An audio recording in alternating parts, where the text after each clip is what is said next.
This is the Cato Daily Podcast for Wednesday, July 29th, 2020. I'm Caleb Brown. Federal police activity continued in Portland over the weekend, and the White House pledges to deploy federal police in other cities. It's worth drawing distinctions about what these police forces are being asked to do and what agencies they represent. Cato's Patrick Eddington and Walter Olson comment on the planned surges of federal cops in American cities. Pat, I want to start with you. The federal presence in Portland and elsewhere has continued. Characterize for us the nature and the nominal purpose of these federal agents operating within these cities. I think it's important to recognize that in the wake of Mr. Floyd's murder in Minneapolis on May the 25th, we saw demonstrations break out, not just in that city, but over the course of the next 10 days, we saw demonstrations break out in multiple cities across this country. And one of those, of course, is Portland, which has, in many respects, gotten a lot of the ink and a lot of the electrons, if you will, in terms of coverage. But we now have some evidence, courtesy of Ken Klippenstein at The Nation, that I think gives us a real window into just exactly how far in advance they were probably planning these deployments. This comes in the form of a 19-page document, questions that Senator Kamala Harris of California asked of Customs and Border Protection, and the responses of which were obtained by The Nation and published just this past Friday. And what we learn here, and this is from Appendix 1 of the document, which is entitled Comprehensive Nationwide Civil Unrest Report, May 31st, 2020. Again, that's only 6 days after Mr. Floyd's murder, through June the 11th of 2020. And what they say here at the top of this document, the top 4 bullets, the very first one is CBP personnel deployed, 2,174 personnel deployed nationwide. 38 helicopters, 8 fixed-wing aircraft, 4 drones, 50 marked vehicles, and 52 unmarked vehicles, in addition to 2 ATVs and 3 vessels. And it's important to note that these deployments or requests for support were taking place not just in Oregon, but in Michigan, Florida, Texas, Ohio,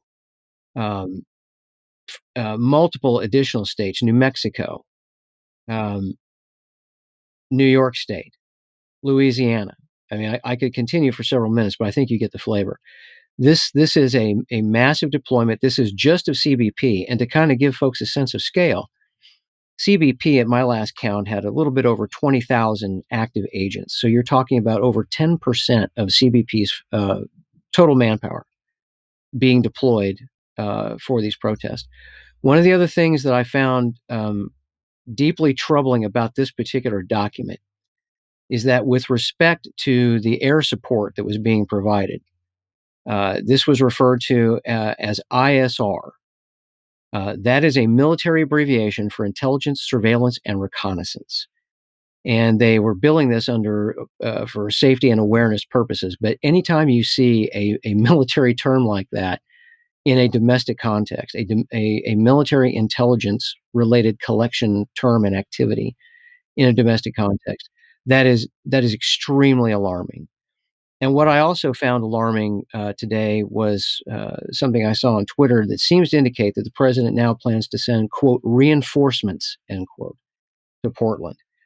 Now, I'm just going to, make one other comment, and then I want to make way for Walter here to hear his thoughts. But I want to make it clear that I don't believe that it's remotely appropriate for demonstrators to be using incendiary devices against federal buildings. It's not appropriate for them to be using cutting tools to try to take down barricades around federal buildings. It's not appropriate for them to be using lasers to try to blind either local or federal officers.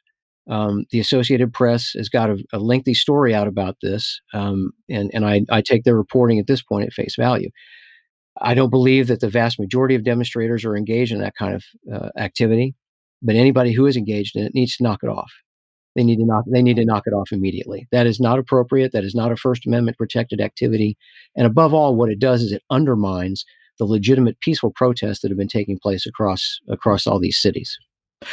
Walter, to you, last week the president held a press conference with Attorney General Barr, discussing what they would be doing in some American cities. And if I understood what they were saying, this was traditional law enforcement using federal agents focusing on crime and not clearly related to protests. Is that how you understood the description of their other deployment?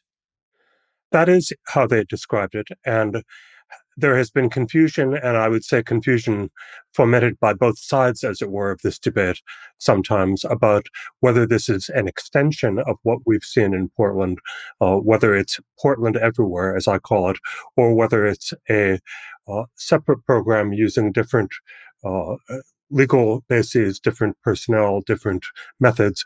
And uh, for the moment, here's why I would say it's a separate program that does different things. Uh, they say that it's rolling out a pilot program that was done in Kansas City, and in fact, the U.S. attorney for the Kansas City area was there to talk about it, and he emphasized that.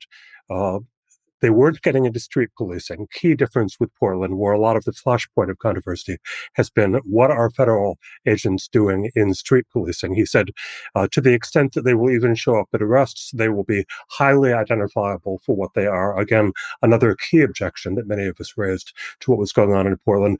But he said, mostly they will be there to simply assist the local police in whichever community it is to solve crimes that they already wanted to solve. Now, um, as a libertarian and as a believer in the federalist structure of the Constitution, I have a problem or two with the federal government taking local street crime as a responsibility. It's not one of its constitutional responsibilities.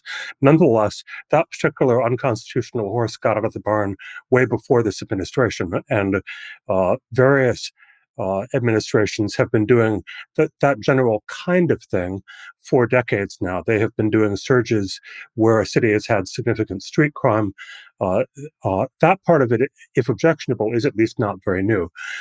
Now, one caution before I even go any further is with this administration, even more than most, although this is true of all of them, you have to look at what they do and not just what they say, because they can talk moderate and benign and then come out with something really wild, or they can do just the reverse, which they've been known to do too. So um, it is.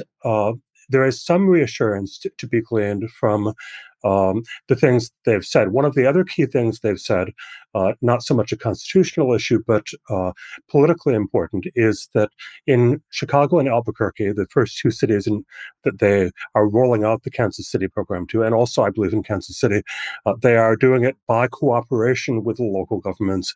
They are sweetening that by throwing in millions of dollars of federal taxpayer money.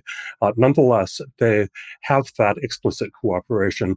Again, it makes it less likely that we will see some of the big obvious problems that you find in Portland and other places where the political authorities are directly at odds with it and have asked that the federal agents not be sent. So, to both of you, and Pat, I'll start with you. How do you evaluate the value delivered by a federal presence in Portland? It seems pretty negative if you talk to protesters, including the mayor, and the other cities. It's absolutely clear that the situation in Portland was the protests, particularly, were largely on their way out. At least a couple of weeks before federal agents were ordered into the area. And if you look at the reporting, and particularly the very lengthy Associated Press piece that came out today, but also some pieces that were in the Hill today, it's really clear that the federal presence has had a galvanizing effect on the protests. The other thing that we're seeing is that a lot of the Black Lives Matter protesters, particularly protest leaders, have become very discomfited over this shift in emphasis from the Portland police, essentially, and the problems with the Portland police, and now the issue with the feds. And they seem to feel like this is, kind of taking attention away from the issue they were concerned about. I personally believe that that's a mistake on their part, because these federal agents are essentially reinforcing the local police. They are there not just to provide the direct street assistance, but clearly in the case of CBP and probably other federal elements as well, there's intelligence and related support that is directly flowing to the Portland police that's actually assisting with the repression. So I hope they come to the understanding that this is a directly interrelated problem and relationship here, and that until you find a way to largely break that relationship between the feds and the local police on this, and get the feds out of there, that's the only way that I see that this process is going to de-escalate, at least in Portland. We'll have to see how the rest of this rolls out, of course, across the country in the coming days and weeks. But the president's executive order, let's remember, it's good for 6 months, unless he otherwise extends it. So this is something that, in my judgment, is not going to go away. And I do think, I agree with Walter, the president is trying to distract here once again. And I think people need to keep their eye on the ball here and focus on, first off, getting the feds out, and then dealing with these local and state level police problems that we've had with respect to the murder of Black men in this country. Let me throw in there, if I might, that if you look at the cities around the country that the president has mentioned, he's mentioned besides Chicago, Detroit, Philadelphia, Baltimore, and as well as Albuquerque, there is no pattern of federal buildings being under siege. In many of these cities, it's been weeks since there have been seriously disorderly protests. Now, if you want to take a comforting view, you can say, well, that's another indication that they're not trying to duplicate the Portland experience. But it's interesting because in Portland, DHS, which was running the operation, was very careful to try to base its operations on one of the most accepted corners of federal law enforcement jurisdiction, namely the marshal's ability to protect courthouses. And hardly anyone disagrees in principle that there you can use federal law enforcers. Of course, that's not going to be present in these other cities. And so you look at, if they try these things with the edging into street policing, would they have a legal excuse? Do they feel they need a legal excuse? One of the things I find significant institutionally, I don't know how it will play out, but Portland was led by DHS. Now, DHS, of course, is not the FBI. It is not the parts of the government that, for better or worse, have been doing anti-crime in cities for decades. On the other hand, the rollout to Chicago, Albuquerque, and elsewhere appears to be led by many of the more traditional agencies like the FBI and the DEA. Now, I'm not going to speculate as to which of them would more like to violate our rights if they could. I will say, however, that as a level of professionalism, some of the extraordinary things going on the streets of Portland, including more than one taking into custody without probable cause, suggest that even though we are told in news stories that this is the elite part of Border Patrol or the elite part of the Customs Service, it may be that the elite is not all that elite. I wouldn't expect some of these mistakes from the FBI. And of course, in the background is this political fact, which we may as well face, that President Trump doesn't get along at all with the FBI. Whereas the Border Patrol is practically his favorite agency and vice versa. So it's worth watching. We don't want the development of a federal domestic police force. We took up that question after 9/11 and Congress rejected it.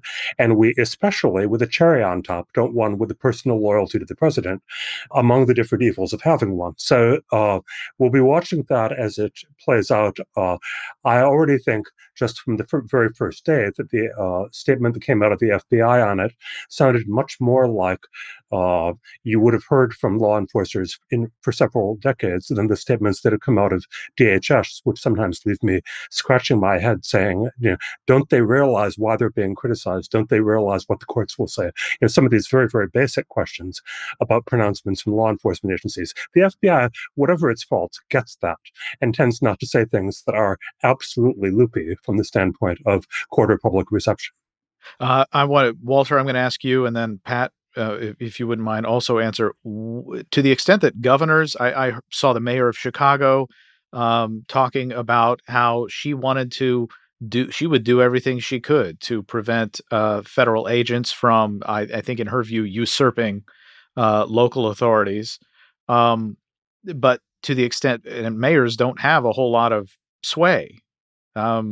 Cities exist at the pleasure of states. So to the extent that you're a governor of a state and you do not want a federal presence, Walter, what should governors do? At a constitutional level, there's not that much they can do because the law is clear and the Supreme Court has made it clear that the say-so of the governors is not required. At a practical level, of course, there is a lot they can do because denying cooperation changes the nature of the operation significantly compared with providing cooperation. So people who want to go to court and say, the governor or state attorney general versus the feds, to stay out, those cases are by and large losers. On the other hand, they're not without cards to play. It's just that they're practical cards. What are they? Well, as I say, if they do not cooperate with the feds, then they are not. And Patrick, of course, brought up this point of the exchange of information about possible threats. If you don't coordinate, then you are making someone else less effective. Now, if they confine themselves to the courthouse and the territory immediately adjoining the courthouse, it may not make as much difference. As soon as they do things such as Ken Cuccinelli was talking about doing as part of the Portland thing, which is to go out and arrest people wherever they may be. He suggested that feds may show up in the suburbs of Portland or other states and arrest people that they have seen doing bad things at the courthouse. Then it becomes again, you can do that without state cooperation, but sometimes it would help a lot if you had it. Pat? So as a practical matter, some of the things that I've discussed previously, let's just take the state of Oregon. Under Oregon law, if the governor were to declare a state of emergency and declare those federal forces to be a direct threat to public health and safety, she could order local law enforcement and possibly even the National Guard to close off access to the roads leading to those federal facilities. She could order Oregon utilities to shut off water and power to those same facilities. So those would be extreme measures. There's no question about it. That would be highly confrontational. There aren't many governors in this country that I could think of off the top of my head that would actually have the guts to do that. But those would certainly be some steps that I would imagine almost any governor in any state of the union could potentially take in order to do this. And then, of course, there's the whole issue of the federal congressional delegation, right? I'm kind of disappointed that the Oregon delegation so far hasn't demanded that Nancy Pelosi take the Department of Homeland Security appropriations bill out of the omnibus that is going to be on the House floor this week and engage in some good old-fashioned legislative hostage-taking. It's kind of tough for DHS to operate terribly well if they run out of money come September 30th. And I think that that's another it's a powerful cudgel, a powerful tool that could be and should be, in my judgment, used in this particular circumstance. Congress really should investigate what DHS in particular has been up to, and that money lever is very important. I find it mildly ironic that some members of Congress who are expressing outrage and sometimes wondering why libertarians aren't there, as if we haven't been there long before them. But they voted meekly for DHS appropriations. They did not raise many of these questions. I had to practically cry when I saw former Senator Barbara Boxer write a piece in the Washington Post saying, I never thought when I approved the expansion of these extremely powerful federal agencies, I never thought they would fall into the hands of my worst political enemy. Why didn't someone warn me? Please give libertarians a megaphone, because we have been trying to warn you and we just weren't getting through. Yeah, and in 2011, I believe David Ritgers, formerly of Cato, wrote a paper that was entitled "Abolish the Department of Homeland Security." So, as you said, this is a long-standing problem that libertarians saw coming. So, go ahead. So Congress can find out more efficiently than almost anyone, and more rapidly, if they hold the right sorts of hearings, answers to some of the questions about what DHS was doing in Portland, why they behaved the way they did in the street police situations. We don't have all the answers on that. I wrote a piece a week ago mentioning some of the unanswered questions, and since then we've gotten some of the answers, but the fact is they need to account for episodes in which they've taken people into custody without probable cause and the rest. And there is nothing like a congressional hearing. If they promise to do better next time, let's hear that. If they are defiant, let's hear that too. But in the meantime, they are giving an interview here and a memo there. And it's not like getting a real explanation. Patrick Eddington is a research fellow at the Cato Institute, where Walter Olson is a senior fellow. Subscribe to the Cato Daily Podcast wherever you please, and follow us on Twitter @Cato Podcast.